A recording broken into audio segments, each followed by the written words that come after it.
What's going on, everyone? I am your host, the Carolina Collector. And in this video, we're going to take a look at a jersey from a man that also needs no introduction. This man is a living legend. Known as the Ryan Express, baseball players all across Major League Baseball have famously been quoted by saying they were afraid to have this man pitch anything because he threw so fast. They were afraid that they were going to get hit with the baseball, or probably wouldn't even come in contact with the baseball. This man played for teams like the Houston Astros and the Texas Rangers. This man really needs no introduction. We are talking about the great Nolan Ryan. And this is his 1969 World Series jersey.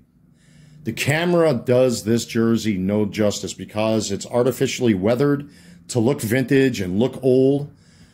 This jersey's made out of 100% wool. It's a little odd and tricky to wear, especially in the summertime and, when it's hot out, but I'm used to it. But this jersey's so unique. This is an example of Mitchell and Ness getting it right, with one particular exception. As you all know, the size doesn't match. What does that mean? So we might as well just get right into taking a look at the details of this particular jersey. We have our typical Mitchell and Ness tag right there, and it says size 44. This jersey's a liar. So I wear a size 48 typically, which is a XL, but because this jersey was made in the USA, and we'll take a look at the care tag in a little bit to verify that, this is one of those times where the Mitchell and Ness jersey's inconsistent. So, and that's a typical thing for Mitchell and Ness. Sometimes they run true to size, sometimes they don't. In this case, this jersey does not run true to size. I actually have another jersey that's like this from another famous Mets player, but I'll talk about that in a future video. I had to have that one tailored, but this one, fortunately, that wasn't the case. I had to ask the seller who was willing to sell it to me on eBay, to give me specific measurements, and it was just about as close as I can get to having a jersey like this in my size that I can wear. And they are expensive. I mean, I got lucky I got this for the price I did. I'm seeing some of these jerseys, in particular, the Nolan Ryan jersey and another famous New York Mets player that wore the same jersey. Again, I don't want to spoil it, but I see them go for $600 to almost $700 in some cases because they're that rare. But anyway, we look at the New York Mets material here. It's made out of the same, I believe it's the same material. I'm not too sure about that. It has like a velvety feel to it, more like flocked material that's been stitched. Oh, also another tell that this jersey's authentic, at least this particular one, is you see that. And there's a reason for that, why there's a half a E on the inside of the jersey here, so that this way, if you were to turn like this, it would create the illusion like the Mets lettering is consistent and doesn't break.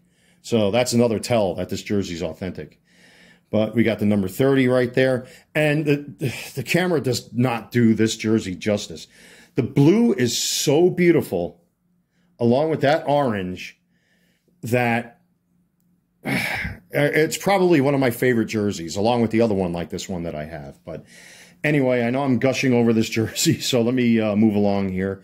There's the 100th anniversary Major League Baseball patch. One of those other tells that this is an authentic Mitchell and Ness, that there are vent holes on the armpits, back and front.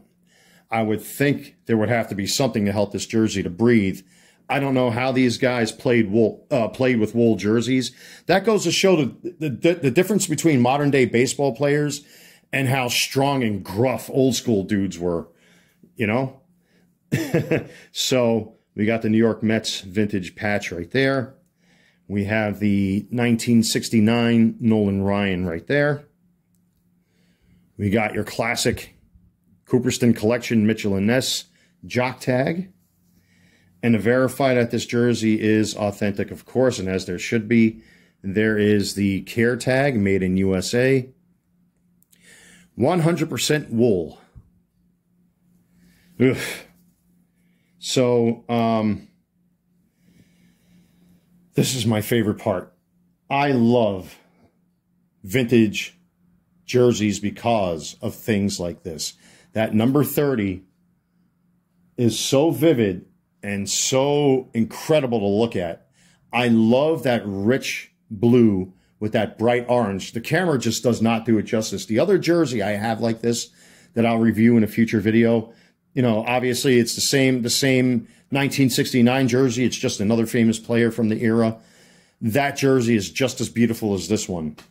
That color arrangement from back then, it just looks amazing. With that vintage, worn down, I don't want to say like a burlap sack, but that's kind of like what it looks like.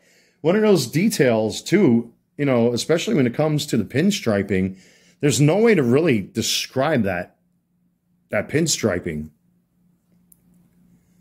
It's so beautiful. And then, of course, you know, we got the split right there on both sides of the jersey, so it could be tucked into your pants. So I've seen a lot of YouTubers who review baseball jerseys, and they're like, why are they so long? It's because, well, baseball players tuck their jerseys in their pants. Kind of obvious. Yeah, I know that's a bit of a snarky comment, but, you know, common sense. But anyway, yeah, this is just one of those weird jerseys that, like, really captures the look and the feel, the literal feel. I can't explain this. If you guys have never worn wool before, you're not going to like this jersey. But if you're into vintage stuff like I am, and you appreciate stuff from back in the days, you know, how different the technology was versus like the cool base jerseys and, you know, all these other jerseys they got today, like with Nike's football jerseys, for example, with the Vapor Fuse and all that, the Vapor Limited, the Vapor Elites, blah, blah, blah. You know, you can appreciate how strong baseball players were back then. I mean, geez, to wear wool in the hot summer, I can't even begin to imagine what that was like. But that's what they had. That's what they used. And I'm happy to have this jersey. I'm also happy to have the other one from 1969. That's just like this one with another famous ball player. We'll talk about that one in a future video, but I'm very happy to have this jersey. Mitchell and Ness got it right with this one, with the exception, of course, of the size difference, because their sizing has always been inconsistent, but this one they got right as far as the look and the feel and capturing what it was like to wear a jersey like this back in 1969, when Nolan Ryan actually donned that number 30 for the New York Mets for their very first World Series win. So with that being said, everyone, thank you so much for watching this video. Check out my other videos. Like, comment, and subscribe. I'm your host, the Carolina Collector.